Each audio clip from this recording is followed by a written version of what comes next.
Kasayan, i-share ko sa inyo kung paano mag-troubleshoot ng walang busina. Ito siya kasayan. Ganyan kasayan ha, pag binuksan natin, wala siyang walang busina. Pwede kayo kasayan mag-umpisa sa dito sa busina. Pwede nyo umpisahan dito kung meron. Pagka tinanggal nyo siya, i-rerekta nyo lang sa battery.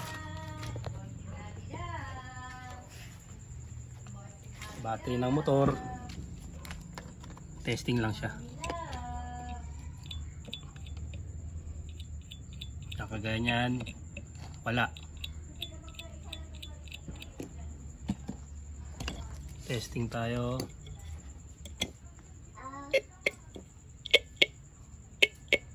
Okay, meron. Etong isa, wala. Ibig sabihin sira yung busina. Kung gusto nyo pang paobrahin, kung minsan naaayos naman siya rito. Kung minsan nakakuha pa siya sa adjust.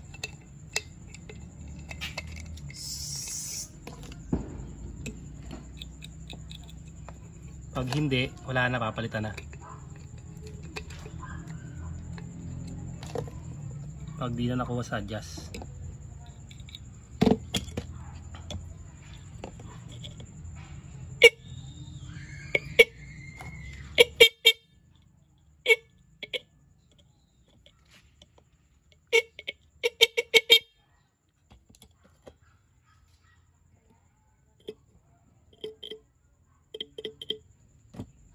Mahina na ang ating battery. Pero at least alam natin na sira tong isang busina.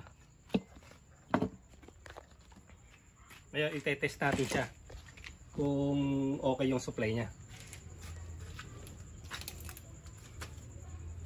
Lagay natin sa positive. Positive test. Okay, meron. So tayo dito. Ito, bali siya, positive trigger. XRM mo natin ang ating model. Okay, meron yung negative. Meron siya. Dapat, pag pinindot natin to, iilaw siya. Ayan kasayan, wala Ang unang naging sakit niya kasayin, sira yung yung busina.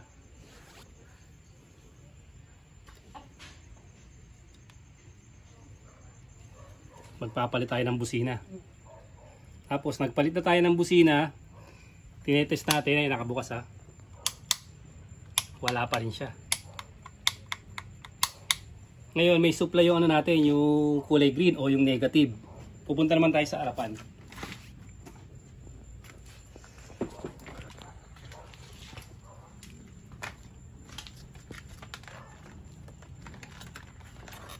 Depende sa kasayan kung ano unahin yung Pwede yung unahin yung yung sa harapan kung saan yung malapit. Pwede rin kung nandito na rin yung busina kasi iba't iba naman yung mga motor natin. Lalagay lang natin siya sa negative kasi siya. Hanapin natin yung positive trigger. Accessory wire. Parang ganito yung kasayan, tutulong sa inyo. Ito siya. Halimbawa, etong Mio. Ito yung kulay niya mo. Tutukan mo to Kulay pink yung trigger niya, tapos kulay black yung negative niya. Negative trigger to. Ito yung dalawa na yun. Ayan. Ito yung dalawa. Tapos dito naman, ito naman siya Pagka pipindutin katulad dito, pag pinindot magko-contact yung dalawa na yon. Magko-contact siya kasi may spring yan Pag didikitin ng spring. Katulad din ito yon, sa may spring.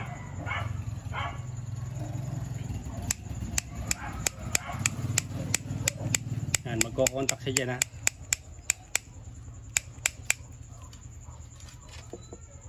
Ngayon kasayan, ito na ngayon yung ano, yung test natin, yung accessory wire.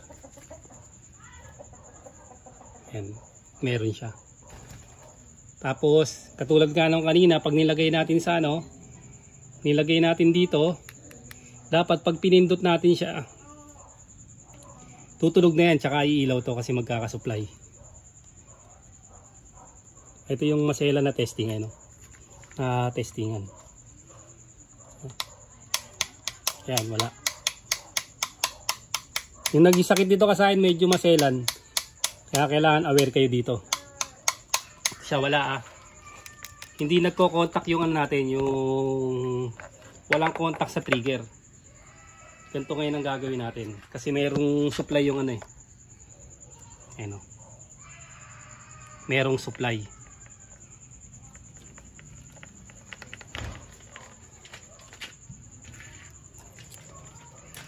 Ang gagawin natin ganito, kukuha tayo ng isang wire. Itong wire na to ilalagay natin sa positive. Tutok mo rito. Saan titingin para mas maganda yung vlog. Ay, nandun naman pala si Makulit. Ito, papasok natin to rito solid black or solid red, pwede yung i-testing. Solid ano natin, sa accessory wire natin lalagay. Sandali lang kasayan yung batang Makulit lumabas.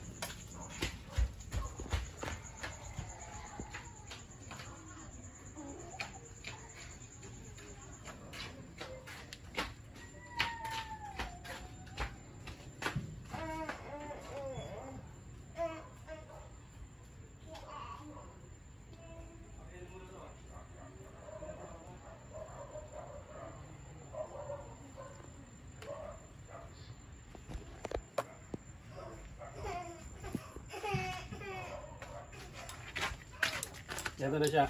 Nilagay na natin sa ano, sa positive. Ito siya ba? Kasi ang ano nito, ang supply nito, yung pinakaabang niya, yung accessory wire na black.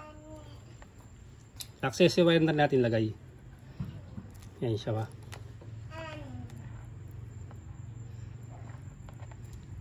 Lagay sa accessory wire. Tapos ididikit nyo sa trigger. Para malaman nyo, punta lang kayo sa busina. Dito. Yan, makikita nyo yung kulay ng ano ng busina. Ayan siya, green at saka yung ano, green saka light green. Ito yung positive niya, ito yung negative. Ito yung light green ngayon.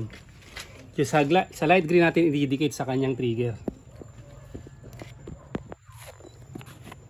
Ito siya Tingnan nyo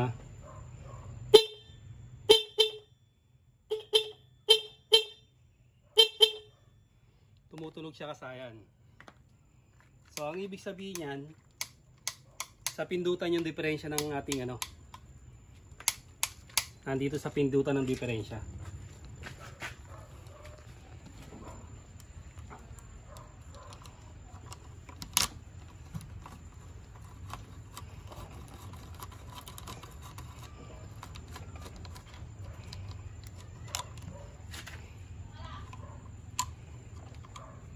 Yung iba nabunot lang yung wire.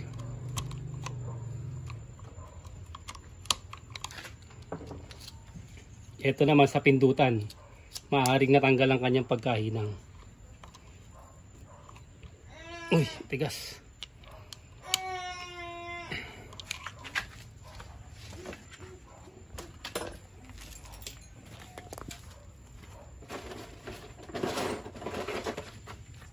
Ito dalawang ano lang, dalawang tornilyo. Tanggalin natin.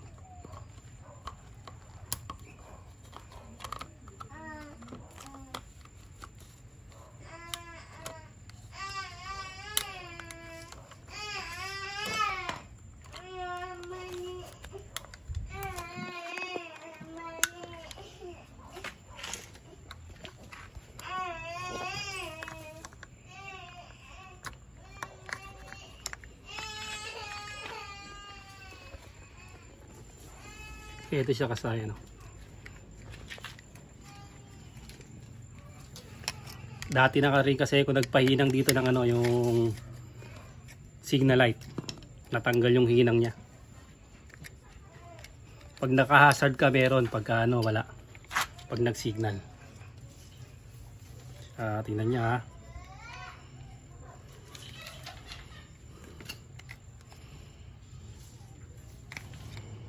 May dalawang tornilyo. Kung paano nyo tanggalin, ganun nyo rin siya ibabalik.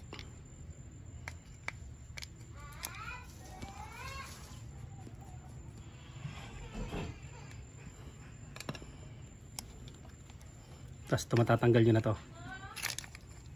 Yan.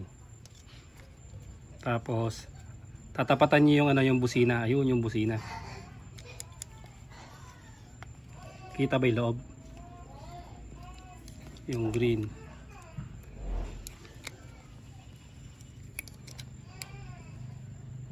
Oh. Ayun ang problema niya. Ito siya kasaya, no? Yung kulay green, yung light green ay nakabunot siya.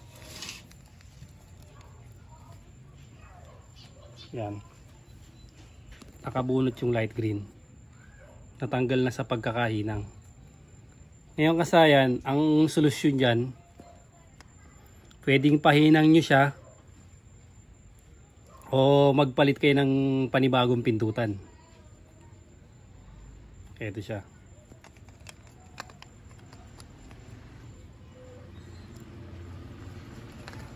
Ito. Tignan mo yung loob. Kailangan ba natin i-flash? Yun o. Nakabunot siya ron. Yan, nakabunot yung pinaka ano niya.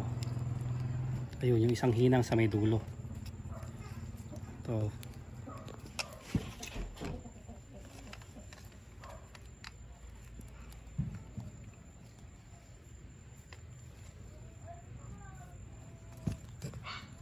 Pinakadulo ah.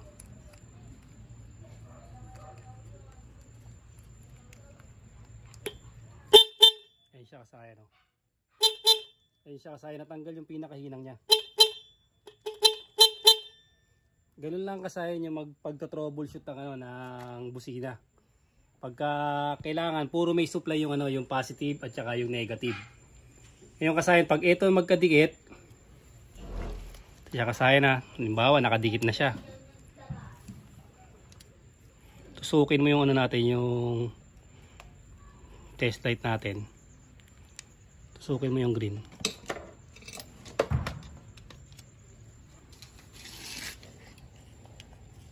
Hindi dito sa may labas. Sulta. Kaya nakadikit to ha. Ito na to dito. Ito. Yan, sukin mo yan. Tapos lalagay ito sa negative. Body ground. Sukin mo yan ha.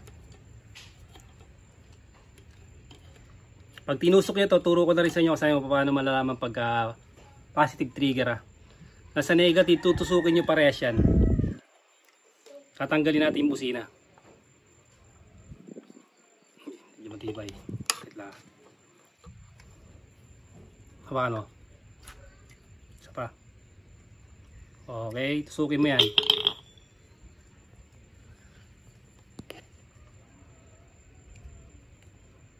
Tusukin mo yan.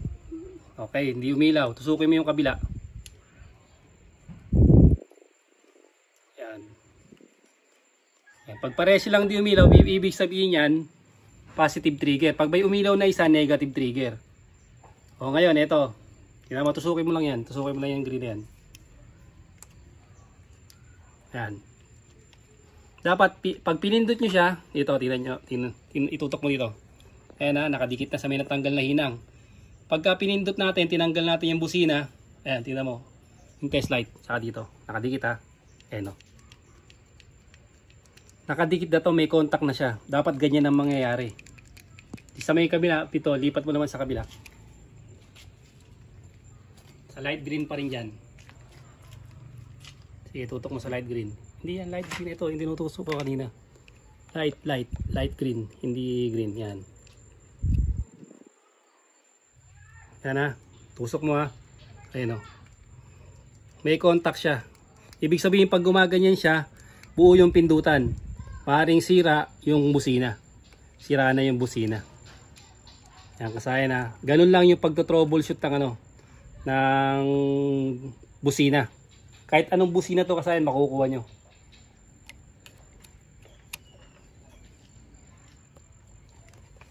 Natanggal lang kasayan yung pagkakahinang. Kaya medyo maselan kasi yung natanggal yung pagkakahinang eh. Kadalasan na nahuhugot yung wire. Tapos ano yung walang negative. Sira na yung ano, sira na yung busina. Ayan siya oh. Pagka nakadikit na sa pagkakahinang yung natanggal sa kanya, tutunog na siya. Tapos iyan mo dyan sa may green para makita nila na may contact. Ayan, dito lang, dikit mo lang yun dyan. Tanso na yun eh. Yan. Yan, iilaw siya. Ganun lang kasayan yung pagka-troubleshoot ng ano, ng busina. Kahit anong motor to ha. Positive trigger man o negative trigger. Hahanapin nyo lang yung, ano, yung mga supply niya kung meron. Hanggang dito na lang mga kasayan. Salamat sa panonood.